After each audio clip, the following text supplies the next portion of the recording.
8મા પગાર પંચ પહેલા લાખો કર્મચારીઓ માટે મોટા ખુશીના સમાચાર સામે આવ્યા. 8મો પગાર પંચ લાગુ થાય તે પહેલા જ કર્મચારીઓ માટે ઈપીએફઓ દ્વારા મોટી ખુશખબર આપી છે. ઈપીએફઓ દ્વારા પેન્શનના નિયમોમાં પણ મોટા ફેરફાર કર્યા છે અને હવે આ ફેરફારને કારણે દર મહિને તમારા ખાતામાં વધુ પૈસા પણ આવશે. વિગતવાર માહિતી શું છે તે જોઈએ. નમસ્કાર મિત્રો, સ્વાગત છે તમારું અમારી યુટ્યુબ ચેનલમાં.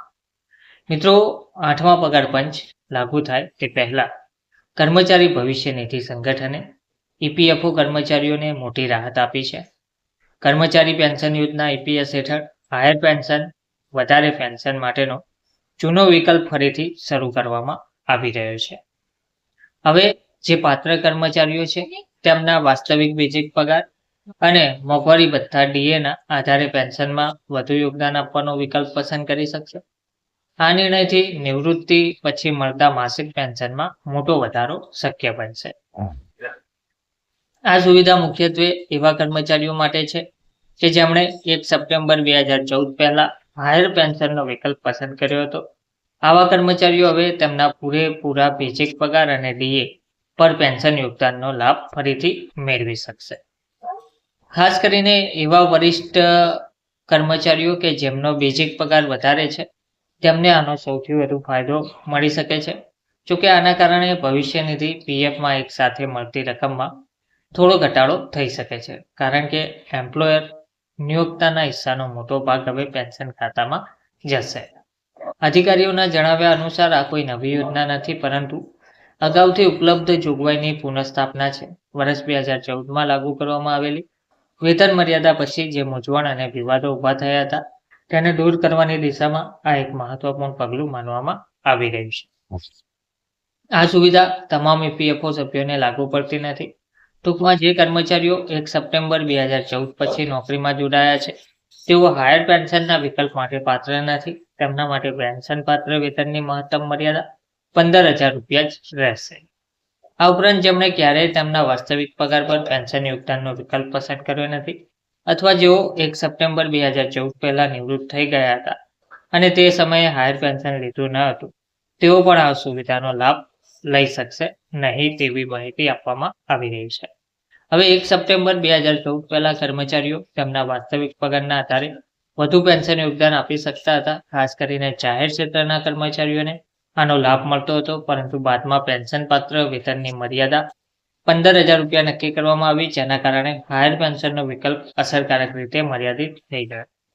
વર્તમાન નિયમ મુજબ કર્મચારી અને એમ્પ્લોયર નિયોક્તા બંને બેઝિક પગાર અને ડીએના 12% ઈપીએફ ખાતામાં જમા કરે છે. એમ્પ્લોયરના હિસ્સામાંથી 8.33% કર્મચારી પેન્શન યોજના ઈપીએસમાં જાય છે અને 3.67% પીએફ ખાતામાં જમા થાય છે. ન્યૂનતમ ઈપીએસ પેન્શન 1,000 રૂપિયા નક્કી છે, જ્યારે મહત્તમ પેન્શન પાત્ર વેતન 15,000 રૂપિયા હોવાને કારણે મહત્તમ માસિક પેન્શન 7,500 રૂપિયા સુધી મર્યાદિત છે. તો હાયર પેન્શન વિકલ્પની પુનઃસ્થાપનાથી પાત્ર કર્મચારીઓને નિવૃત્તિ પછી વધુ સ્થિર અને સારા માસિક પેન્શનનો લાભ મળી શકશે તેવી માહિતી મળી રહી છે. તેમજ ઈપીએફઓના ખાતેદારો માટે વધુ એક સારા સમાચાર આવ્યા છે. ઈપીએફઓના ખાતેદારો માટે આનંદ થાય તેવા સમાચાર જે મળી રહ્યા છે તેમાં જણાવવામાં આવ્યું છે કે ખાતામાં હવે દાવા વગરની રકમ સરકાર પરત કરશે. ઈપીએફઓ એમ્પ્લોઈઝ પ્રોવિડન્ટ ફંડ ઓર્ગેનાઇઝેશનના લાખો ખાતેદારોને લાભ થાય તેવા એક નિર્ણયમાં શ્રમ મંત્રાલયે ઈપીએફઓના નિષ્ક્રિય એકાઉન્ટ્સમાં વર્ષોથી પડી રહેલી રકમ ખાતેદારોને પરત કરવાનો મહત્વનો નિર્ણય લીધો છે.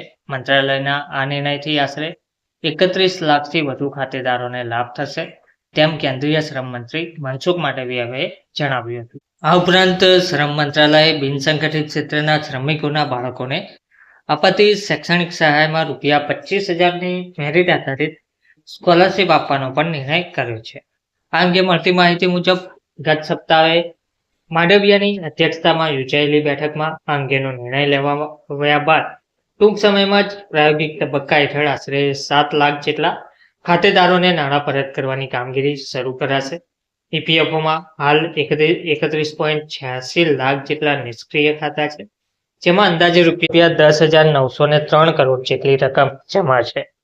જ્યારે આશરે 7.11 લાખ જેટલા ખાતામાં ₹1,000 સુધીનો દાવો કર્યા વગરની કુલ ₹30.52 કરોડની રકમ જમા છે. પ્રારંભિક તબક્કા માટે એવા એકાઉન્ટ પસંદ કરાયા છે જેમની આધાર લિંક બેંક ખાતાની વિગતો ઈપીએફઓ પાસે ઉપલબ્ધ છે, જેથી ઈપીએફઓ સીધા જ આવા ખાતેદારોના બેંક એકાઉન્ટમાં નાણાં જમા કરાવી દેશે. ઈપીએફ એન્ડ એમપી એક્ટની જોગવાઈઓ અનુસાર પ્રોવિડન્ટ ફંડની બચત ઉપાડવા માટે લાભાર્થીએ દાવો કરવો જરૂરી છે. જોકે ઘણા કિસ્સાઓમાં દસ્તાવેજોની આવશ્યકતાની તુલનાએ બાકી રકમ ઘણી ઓછી હોવાથી સમયાંતરે ખાતામાં પડી રહેલી દાવા વગરની રકમમાં વધારો થતો રહે છે. ધન્યવાદ.